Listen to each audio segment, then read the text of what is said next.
Hi friends, welcome to Sanjaya study circle. இன்றைக்கி என்ன பார்க்க போகிறோங்க அப்படின்னா ஜனவரி மந்தோட 30 and 31 கரண்ட் அஃபேர்ஸ் தான் பார்க்க போகிறோம். வாங்க பார்க்கலாம். தினம் ஒரு திருக்குறள். அருட்செல்வம் செல்வத்துள் செல்வம் பொருட்செல்வம் பூரியார் கண்ணும் உள. பொருள்: அருளாகிய செல்வமே செல்வங்களுக்குள் சிறந்த செல்வமாகும். பொருட்செல்வம் இடிந்தவிடத்திலும் உள்ளது. அதிகாரம் அருளுடைமை. எலியன்ஸை பார்ப்போம். ஃபஸ்ட்டு, 3 ஆண்டுகளில் உலகின் 3வது பெரிய பொருளாதாரமாக இந்தியா உருவெடுக்கும். நிதியமைச்சகம். செகண்டு, மகாத்மாவான மோகன்தாஸ் காந்தி. தேர்டு, உங்களை தேடி உங்கள் ஊரில் திட்டம். 4, கான்பூரிலிருந்து வண்டலூர் பூங்காவுக்கு அரிய வகை கழுகுகள் ஆந்தைகள் வருகை. 5th, குடியரசு தின விழா அணிவகுப்பு தமிழக அலங்கார ஊர்திக்கு விருது. 6வது, இந்திய பொருளாதார வளர்ச்சி 6.5% சர்வதேச நிதியம் கணிப்பு. இதில் நான் ஃபஸ்ட் என்ன பார்க்க போகிறேன் அப்படின்னா 3 ஆண்டுகளில் உலகின் 3வது பெரிய பொருளாதாரமாக இந்தியா உருவெடுக்கும். நிதியமைச்சகம். நம்ம அடுத்த 3 ஆண்டுகளில் நம்முடைய ஜிடிபி மொத்த உள்நாட்டு உற்பத்தி 5 ட்ரில்லியனாக இருக்கும். அதனால் நம்ம இந்தியா 3வது பெரிய பொருளாதார நாடாக உருவெடுக்கும்னு சொல்லிட்டு யார் சொல்லியிருக்காங்கன்னா நிதியமைச்சகம் சொல்லியிருக்காங்க. அதுவும் நம்ம கடந்த 10 வருஷத்துக்கு முன்னால் நம்ம 10வது பெரிய பொருளாதார நாடாக இருந்தோம். இப்போ 5வது பெரிய பொருளாதார நாடாக இருக்கும். 10 வருஷத்துக்கு முன்னாடி நம்ம ஜிடிபி எவ்வளோனா $1.9 ட்ரில்லியன் இருந்துச்சு. ஆனால் இப்போ நம்முடைய ஜிடிபி 3.7 ட்ரில்லியனாக இருந்து உலகிலே 5வது பெரிய பொருளாதார நாடாக நம்ம இந்தியா இருக்கிறது. அடுத்த 3 ஆண்டுகளில் $5 ட்ரில்லியன் ஜிடிபியும் உலகின் 3வது பெரிய நாடாக உருவெடுக்கும் சொல்லியிருக்காங்க. அதுவும் இல்லாமல் இந்தியா உருவெடுக்கும். மேலும் 2030 $7 ட்ரில்லியன் ஜிடிபி வளர்ச்சி இந்தியா எட்டுன்னு சொல்லியிருக்காங்க. அதுவும் இல்லாமல் இந்தியாவை வளர்ச்சியடைந்த நாடாக எப்போ மாறும்னு சொல்லிட்டு இலக்கு நினைஞ்சிருக்காங்க அப்படின்னா 2047. இன்றைக்கான ஃபர்ஸ்ட் கொஸ்டின் என்ன அப்படின்னா, இந்தியாவை வளர்ச்சியடைந்த நாடாக மாற்ற வேண்டும் என்ற இலக்கு எந்த ஆண்டு நிர்ணயிக்கப்பட்டுள்ளது? செகண்ட், மகாத்மாவான மோகன்தாஸ் காந்தி. இதுக்கு டீட்டெயில் கொடுத்துருக்காங்க, வாங்க பார்க்கலாம். எக்ஸாம் பாயிண்ட் ஆஃப்ல மோகன்தாஸ் கரம்சந்த் காந்தி இவர் பேர். இவர் எப்போ பிறந்திருப்பார் அப்படின்னா 1869 அக்டோபர் 2 எங்கே பிறந்திருப்பார் அப்படின்னு பார்த்தீங்கன்னா குஜராத்தில் போர்பந்தரில். இவருடைய அப்பா பேர் யார் அப்படின்னா காபா காந்தி. அம்மா பேர் புத்திலிபாய். இவங்களுக்கு 4வது மகனாக தான் பிறந்தது யார் அப்படின்னா காந்தி. இவர் 11 பள்ளியில் பள்ளி படிப்பை முடிச்சிருப்பார். இவர் சட்டம் பயில்வதற்காக 1888 இங்கிலாந்திற்கு கடற்பயணம் மேற்கொண்டிருப்பார். அப்போ முடிச்சிட்டுக்கப்புறம் 1891 ஜூன் மாதம் வழக்கறிஞர் பட்டம் பெற்றிருப்பார். அதுக்கப்புறம் இங்கே இந்தியாவுக்கு பம்பாயில் வழக்கறிஞர் தொழில் பண்ணியிருப்பார். ஆனால் அது தோல்வி இந்த முயற்சி தோல்வி அடைஞ்சிருக்கும். அதுக்கப்புறம் இவர் நம்ம குஜராத் நிறுவனம் தென்னாப்பிரிக்காவில் இருந்துச்சு. ஒரு கேஸ் மூலிமா அவர் கூப்பிட்டனால அவர் தென்னாப்பிரிக்கா போயிருப்பார். காந்தி எப்போ தென்னாப்பிரிக்கா போனார் அப்படின்னா 1893 ஏப்ரல் மாதம். அங்கே போகும்போது ரயிலில் போயிருப்பார். எங்கேருந்து எங்கே போயிருப்பாருன்னா டர்பனிலிருந்து பீட்டோரியாவுக்கு போயிருப்பாங்க. டர்பனிலிருந்து பிரிட்டோரியாவுக்கு போயிருப்பாங்க ரயிலில். அங்கே போகும்போது பீட்டர் மாரிஸ்பர்க் என்ற ரயிலில் அவர் கீழே தள்ளி விட்டுருப்பாங்க. முதல் வகுப்பு ரயிலில் போகும்போது அவர் கீழே தள்ளி விட்டுருப்பாங்க. இதை எதிர்த்து ரொம்ப போராடி இருப்பார். அதுக்கப்புறம் அவர் டிரான்ஸ்வாலிஸில் ஒரு ஊர்லேருந்து தங்கியிருக்கும் போது அங்கே இருந்தவங்களுக்கு ஒரு தலைவாரியாக 3 பவுண்ட் செலுத்த வேண்டியிருக்கு. அப்புறம் 9 மணிக்கு மேலே அவங்க வெளியே போகணும்னு சொல்லிட்டு நிறைய ரூல்ஸ் போட்டிருப்பாங்க. அதை மீறி இவர் போராட்ட தொடங்கியிருப்பார். அதுவும் இல்லாமல் இவர் காந்தி பிடிச்சது என்னன்னா கடவுளின் அரசாங்கம் முன்னிடம் உள்ளது. இது யார் எழுதியிருப்பாங்கன்னா டால்ஸ்டாய் புத்தகம்.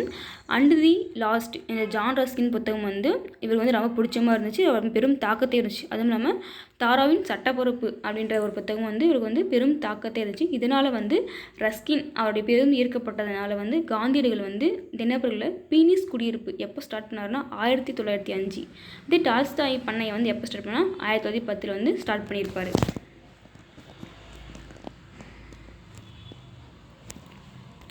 அடுத்த உங்களை தேடி உங்கள் ஊரில் திட்டம் தமிழகம் முழுவதும் நாளை அமல்.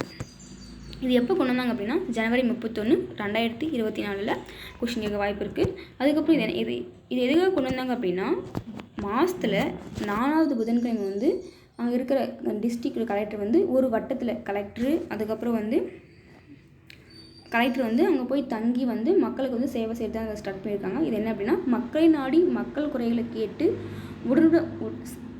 சீக்கிரமாக தீர்வு காணத்துக்கு தான் திட்டம் கொண்டு வந்திருக்காங்க.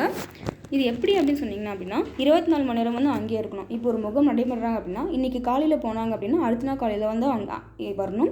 அதுலேயும் அங்கேயே தங்கி வந்து அவங்களுக்கு தேவையான இல்லாமல் அங்கே செய்யணும். அங்கே யார் இருப்பாங்க அப்படின்னா மாவட்ட ஆட்சியர், காவல் கண்காணிப்பாளர், மாவட்ட வருவாய் அதிகாரின்னு சொல்லிட்டு நிறைய பேர் அங்கே இருப்பாங்க. இருந்து முடிச்சுட்டு அதில் ஃபஸ்ட்டு வந்து அவங்க என்ன பார்க்கணும் அப்படின்னா அவங்க இப்போ ஒரு பிளேஸ் போகிறாங்க அப்படின்னா அந்த பிளேஸில் இருக்கிற பள்ளிகள், ஆரம்ப சுகாதார நிலையங்கள், மருத்துவமனைகள், ஒருங்கிணைந்த குழந்தை வளர்ச்சி திட்டம் அப்படின்னு சொல்லிட்டு பள்ளிகள் எல்லாம் சொல்லிட்டு அங்கே ஃபஸ்ட்டு விசிட் பண்ணிட்டு முடிச்சிட்டுக்கப்புறம் மதியத்துக்கு மேலே வந்து அங்கே இருக்கிற அலுவலர்கள்லாம் வந்து கூப்பிட்டு மீட்டிங் போட்டு ஆலோசனை நடத்தணும். அதுக்கப்புறம் வந்து ஒரு மாலை நேரத்துக்கு சாயங்காலத்துக்கு என்ன பண்ணணும் அப்படின்னு சொல்லியிருக்காங்கன்னா அங்கே இருக்கிற வந்து பூங்காக்கள், நூலகங்கள், பேருந்து நிலையங்கள் அங்கெல்லாம் போய் சொல்லிட்டு அங்கேயும் வந்து ஒரு ஆய்வு மேற்கொள்ளணும்.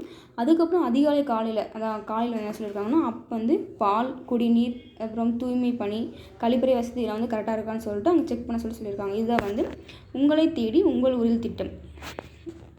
செகண்ட் கொஷின், உங்களை தேடி உங்கள் ஊரில் திட்டம் வந்து எப்போ எந்த கிழமை வந்து நடைபெறும் சொல்லியிருக்காங்க. அடுத்து வந்து தேர்டு, கான்பூரிலிருந்து வண்டலூர் பூங்காவுக்கு அரிய வகை கழுகுகள், ஆந்தைகள் வருகை. கொஷின் பாயிண்ட் ஆஃப்ல பார்த்தீங்க அப்படின்னா கான்பூர் உயிரியல் பூங்கா வந்து எங்கே இருக்குது அப்படின்னா உத்தரப்பிரதேசத்தில் இருக்குது. இதுதான் முக்கியமான ஒரு கொஷின். தேர்ட் கொஷின் பார்த்துக்கோங்க, கான்பூர் உயிரியல் பூங்கா வந்து எங்கே இருக்குது, எந்த மாநிலத்தில் உள்ளது. அடுத்தது குடியரசு தின விழா அணிவகுப்பு தமிழக அலங்கார ஊர்திக்கு விருது. இப்போ நம்ம குடியரசு தின விழா வந்து 75வது குடியரசு தினம் வந்து முடிஞ்சிச்சு அப்படின்னா ஜனவரி 26. அதை தொடர்ந்து வந்து அலங்கார ஊர்திகள்னு சொல்லிட்டு ஊர்தி விருது கொடுத்துருக்காங்க. அலங்கார ஊர்திகள்லாம் வந்து அந்த சிறப்பு வச்சுருக்கோம் அந்த குடியரசு தின விழாவை. அதுக்கு வந்து நம்ம தமிழ்நாடு அலங்கார ஊர்தி வந்து 3வது பிளேஸ் வாங்கியிருக்கு. ஃபஸ்ட்டு பிளேஸ் என்ன அப்படின்னா ஒடிசாவும், செகண்ட் பிளேஸ் வந்து குஜராத்தும், தேர்ட் பிளேஸ் வந்து நம்ம தமிழ்நாடு இருக்குது. இது என்ன கான்செப்ட் கொடுத்துருப்பாங்கன்னா நம்ம பழங்காலத்தில் குடவோலை முறை இருக்குல்ல அந்த கான்செப்ட் சொல்லிட்டு இந்த ஊர்தி வந்து வச்சுருப்பாங்க. இது இருந்திருக்கும். அடுத்தது இந்திய பொருளாதார வளர்ச்சி 6.5%. சர்வதேச நிதியம் கணிப்பு இந்திய பொருளாதார வளர்ச்சி வந்து 6.5% வலுவாக இருக்கும் அப்படின்னு சொல்லியிருக்காங்க. யாருன்னா சர்வதேச நிதியம் சொல்லியிருக்காங்க. அதே இப்போ சீனாவில் எவ்வளோ இருக்குன்னா நிதி ஆண்டு 4.6%. அது அடுத்த ஆண்டு வந்து 4.1% இருக்கும். அதே மாதிரி யூஎஸ்ஏ அமெரிக்காவில் பார்த்திங்க அப்படின்னா பொருளாதார வளர்ச்சி வந்து 2% இருக்கும். அதே அடுத்த ஆண்டு நிகழாண்டில் வந்து 2% இருக்கும். அதே அடுத்த ஆண்டு பார்த்திங்கன்னா 1.7% இருக்கும். ஆனால் நம்ம இந்தியாவில் அடுத்த ஆண்டும் இந்த ஆண்டும் அடுத்த ஆண்டும் வந்து பொருளாதார வளர்ச்சி வந்து 6.5% இருக்குன்னு சொல்லிட்டு சொல்லியிருக்காங்க. திருக்குறள், பிரித்தாலும் பேணி கொள்ளலும் பிரித்தார் பொறுத்தலும் வல்ல அமைச்சு, பகைவருக்கு துணையானவரையும் பிரித்தலும் தம்மிடம் உள்ளவரை காத்தலும் பிரிந்தவரை மீண்டும் சேர்த்து கொள்ளலும் வல்லவன் அமைச்சன். அதுக்கு முன்ன வீடியோவில் ஒரு 4 கொஷின் கேட்டிருக்காங்க. அதுக்கு ஆன்சரை பார்ப்போம், வாங்க பார்க்கலாம். ஃபர்ஸ்ட் கொஷின், ஆதித்யா L1 எந்த ராக்கெட் மூலம் செலுத்தப்பட்டது? PSLV 57. செகண்ட் கொஷின், 12வது உலக தமிழராட்சி மாநாடு எங்கு நடைபெற உள்ளது? சென்னை 2025 நடக்கும். தேர்ட் கொஷின், எக்ஸ்போசாட் செயற்கைக்கோள் எத்தனை ஆய்வுக்கருவிகள் பொருத்தப்பட்டிருக்குன்னா 9 ஆய்வுக்கருவிகள். ஃபோர்த் கொஷின், இன்சாட் 3DS செயற்கைக்கோள் எந்த ராக்கெட் மூலம் செலுத்தப்பட்டது? GSLV F-14. Thank you friends.